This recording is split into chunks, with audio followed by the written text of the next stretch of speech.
తాకట్టులో ఉన్న బంగారాన్ని విడిపించి ఆ రోజు ఆన్లైన్ రేటుకే మేము కొంటాం. Sharma gold company.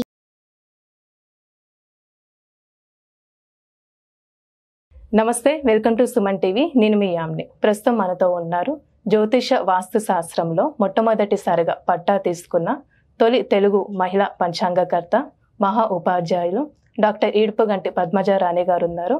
అమ్మతో మాట్లాడదాం. క్రోధినామ సంవత్సరంలో అసలు 12 రాశుల వారికి ఏ విధంగా ఉంటుంది, ఈ విషయాలు కూడా మనం అడిగి తెలుసుకుందాం. అమ్మతో మనం మాట్లాడదాం. నమస్తే అండి. నమస్కారం. మీ క్రోధినామ సంవత్సరంలో అసలు కర్కాటక రాశి వారికి ఏ విధంగా ఉంటుంది, అలానే ఈ రాశి వారికి సంబంధించి ఆదాయం కానీ, వ్యయం, రాజపూజ్యం, అవమానం గురించి తెలియచేయండి అమ్మా.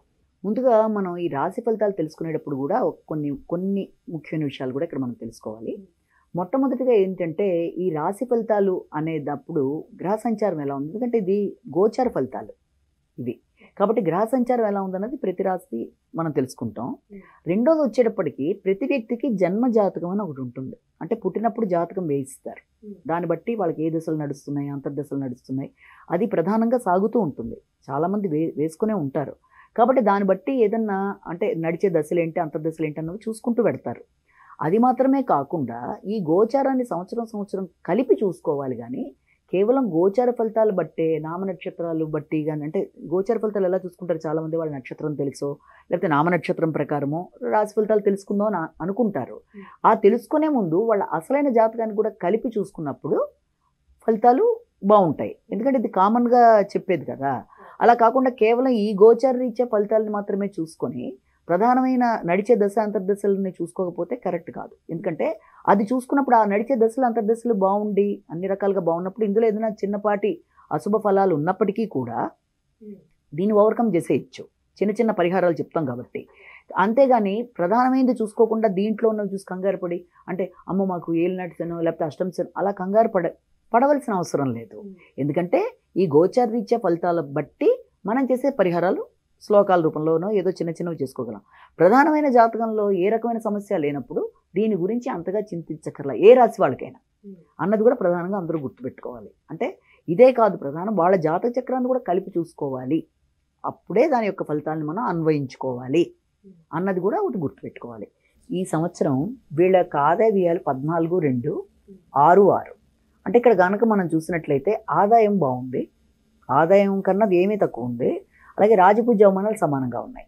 ఎప్పుడైతే ఆదాయం ఎక్కువగా ఉందో వీళ్ళ యొక్క పుణ్యం అనేది ఈ యొక్క ఖర్చు రూపంలోకి వెళ్ళిపోతుంది. కాబట్టి దాన్ని మళ్ళీ ఇది చేసుకోవాలి అంటే ఏం చేయాలి, వీళ్ళు తప్పనిసరిగా అన్నదానం అనేది చాలా మంచి ఫలితాన్ని ఇస్తుంది. అంటే ప్రతిరోజు అన్నదానం చేయలేం అన్నప్పుడు ఏం చేస్తారు, దేవుడి దగ్గర 2 గ్లాసులు పెట్టి దాంట్లో కొంచెం బియ్యం వేసి ప్రతిరోజు వాటిలల్లో గుప్పుడు బియ్యం, తర్వాత దాన్ని ఒక 10 రోజులకో ఎప్పుడో ప్రసాద వితరణ జరిగే సమయంలోనో ఎక్కడన్నా గుళ్ళ దగ్గర, తర్వాత అన్నదానాలు జరిగే ప్రదేశాల్లో కనుక ఇచ్చినట్లయితే అది వీళ్ళకి ఆరోగ్యాన్ని, సంపదని వృద్ధి చేస్తుంది. అంటే పుణ్యం మళ్ళీ ఇది చేసుకోవడానికి. అలాగే రాజపూజ్య అవమానాలు సమానంగా ఉన్నాయి వీళ్ళకి.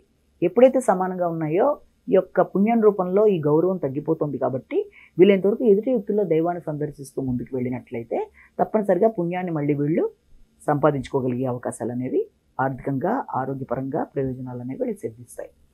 ఇంకా ఎప్పుడైతే గురుడు ఈ సంవత్సరం ఈ రాశి వాళ్ళకి మామూలుగా తీసుకున్నట్లయితే ప్రస్తుతం వాళ్ళకి ఈ కర్కాటక రాశి వాళ్ళకి 10వ స్థానంలో ఉండడం, ఆ తర్వాత లాభస్థానంలోకి వెళ్ళడం అనేది జరుగుతుంది. 10వ స్థానంలో గురుడు ఉన్న సమయంలో, అంటే గురుడు ఎప్పుడైతే మేషరాశిలో ఉంటాడో ఈ కర్కాటక రాశి వాళ్ళకి ఆ ఉన్న సమయంలో, ఆ 10వ స్థానంలో ఉన్న సమయంలో వీళ్ళకి అది కొంతకాలమే కావచ్చు, కానీ వృత్తిపరంగా వీళ్ళకి శ్రమ కానీ, బాధ్యతలు కానీ, గౌరవం కానీ ఇలాంటివన్నీ ఉంటాయి. రెండోది దాంతోపాటుగా మాట విలువ బాగుంటుంది, కుటుంబ వాతావరణం బాగుంటుంది, ధనాదాయం బాగుంటుంది. తర్వాత కుటుంబంలో మీకు ఒక ప్రత్యేకమైన స్థానం అనుకోవచ్చు, అలాంటివన్నీ ఉంటాయి. తర్వాత దాంతోపాటుగా ఈ యొక్క గృహ సౌఖ్యానికి సంబంధించి మాత్రం మిశ్రమ ఫలితాలనే ఉంటాయి. అంటే గృహం కొందాం అనుకున్నా, ఆల్రెడీ కొనుక్కున్న గృహం మీ చేతికి రావడానికైనా, గృహానికి సంబంధించి చేస్తున్న ప్రయత్నాల్లో కొంత ఘర్షణతో కూడిన మిశ్రమ ఫలితాలుగా మనం భావించవచ్చు ఈ సమయంలో. తర్వాత దాంతోపాటుగా శత్రువుల మీద పోటీపడి విజయాలు సాధించడం, మిమ్మల్ని ఇబ్బంది పెట్టాలని వాళ్ళు చేసే ప్రయత్నాల్లో మీకు విజయం చేకూరటం లాంటి వాటిని కూడా మనం భావన చేయొచ్చు.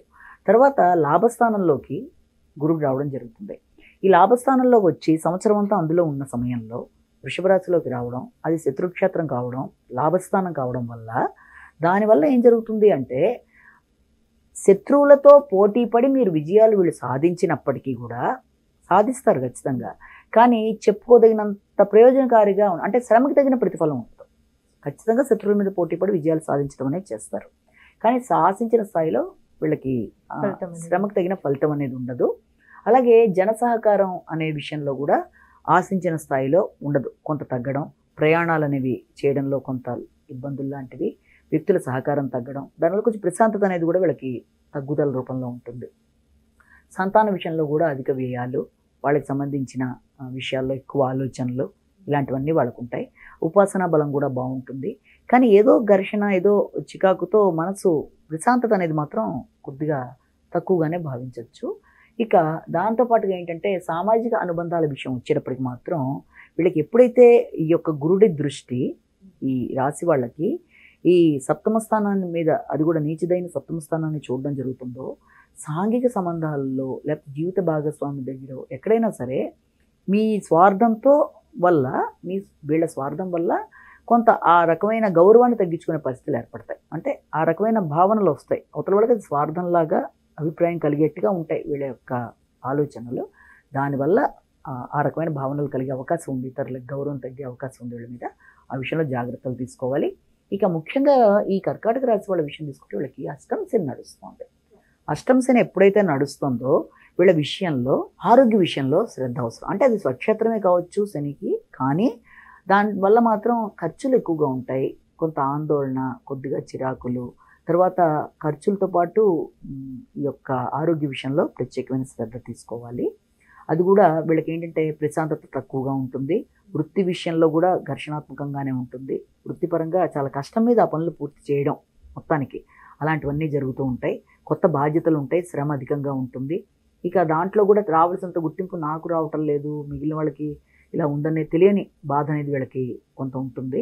రెండోదిగా అష్టమ శని ప్రభావం వల్ల స్థిమితం తక్కువగా ఉంటుంది. తర్వాత కుటుంబంలో కానీ రావాల్సిన డబ్బు రావడంలో కానీ పోస్ట్పోన్మెంట్స్ ఎక్కువగా ఉంటాయి, అంటే ఆలస్యాలు, ఆటంకాలు ఎక్కువగా ఉంటాయి. రెండోది వాగ్దానాలు, ఇప్పుడు ఈ పని చేస్తాను అన్నది నిలబెట్టుకోవడం కష్టమైపోతుంది, అంటే అది ఇంకో గంట 2 గంటలు లేట్ అవ్వడం, మొత్తానికి ఆ రకమైన ఆలస్యాలు అలాంటివి ఉంటాయి. తర్వాత దాంతోపాటుగా సంతానానికి సంబంధించిన విషయాల్లో కొంచెం ఘర్షణ ఎక్కువగా ఉంటుంది, అంటే వాళ్ళ అభివృద్ధి కావచ్చు, వాళ్ళ ఆరోగ్య విషయాలు కావచ్చు, అయితే వీళ్ళ ఆలోచనలే ఆలస్యాలు అవ్వడం వల్ల వీళ్ళ ఆలోచనలు అంటే నెగిటివ్ థింకింగ్ అనేది ఎక్కువగా ఉంటుంది. కాబట్టి అంటే ప్రతిదానికి కొంచెం భయపడడం, ఇలాంటి వాటికి అవకాశం ఉంది. కాబట్టి ఈ శనికి దోష పరిహారాలు మాత్రం వీళ్ళు కొంచెం బాగా చేసుకుంటే బాగుంటుంది, అంటే ఈ పాటికి చేస్తున్న వాళ్ళు దాన్ని చేసుకుంటూ ముందుకెళ్తే బాగుంటుంది. ఇక రాహుకేతుల విషయం వచ్చేప్పటికీ రాహుకేతువులు రెండు కూడా ఈ సంవత్సరం నవమ స్థానంలోనూ తృతీయ స్థానంలోనూ ఉండడం జరుగుతుంది. కాబట్టి ఆధ్యాత్మిక భావన చాలా ఎక్కువగా పెరుగుతుంది, ఎక్కువ స్పిరిచువల్ ప్రయాణాలు కూడా చేస్తూ ఉంటారు. అలాగే గంగా స్నాన ఫలం లాంటివి, తర్వాత ఈ రకంగా అలాంటి ఆధ్యాత్మిక వ్యక్తుల్ని కలవడానికి చేసే ప్రయత్నాలు, తర్వాత ఇతరుల దగ్గర నుంచి సహకారం తీసుకోవడానికి అంతగా ఇష్టపడరు ఈ సమయంలో, అంటే మనసు ప్రశాంతత తక్కువగా ఉంటుంది. చెప్పాను కదా, ప్రతి విషయంలోనూ కొంచెం ఘర్షణాత్మకమైన ధోరణి వల్ల ఇతరుల సహాయం తీసుకోవద్దు, నాకు నేనే చేసుకుంటానులే, అడిగాక ఎందుకు అని సహాయాన్ని నిరాకరించుకునే పరిస్థితి. కాబట్టి వీటన్నిటిని అధిగమించడానికి వీళ్ళు వీలైనంత వరకు ఈ సంవత్సరం ప్రత్యేకమైన పరిహారంగా వీళ్ళు చేసుకోవలసింది ఏంటి అంటే సుబ్రహ్మణ్య స్తోత్రాలు చాలా మంచి ఫలితాన్ని ఇస్తాయి. కర్కాటక రాశి వాళ్ళకి సుబ్రహ్మణ్య స్తోత్రాలు, సుబ్రహ్మణ్యేశ్వర స్వామి దేవాలయ సందర్శన, అంటే మామూలు వీళ్ళ జన్మజాతకంలో నడిచే దశలకు సంబంధించి ఈ గోచారాన్ని కలుపుకొని చేసుకునేవి చేస్తారు. గోచార పరంగా చెప్తున్నాం కాబట్టి మనం ఎప్పుడు ఆ ఫలితాల్లో వీళ్ళు వీలైనంత వరకు సుబ్రహ్మణ్య స్తోత్రాలు చేయడం వల్ల మంచి ఫలితాలు ఉంటాయి. కాబట్టి అలాంటి చిన్న చిన్నవి చేసి అలాంటి వాటిని అధిగమించడానికి ప్రయత్నం చేయాలి. చాలా చక్కగా తెలియజేశారండి, ధన్యవాదాలు. సుమన్ టీవీలో మీ పర్సనల్ అండ్ బిజినెస్ ప్రమోషన్స్ కోసం కింది నెంబర్కి కాంటాక్ట్ చేయండి.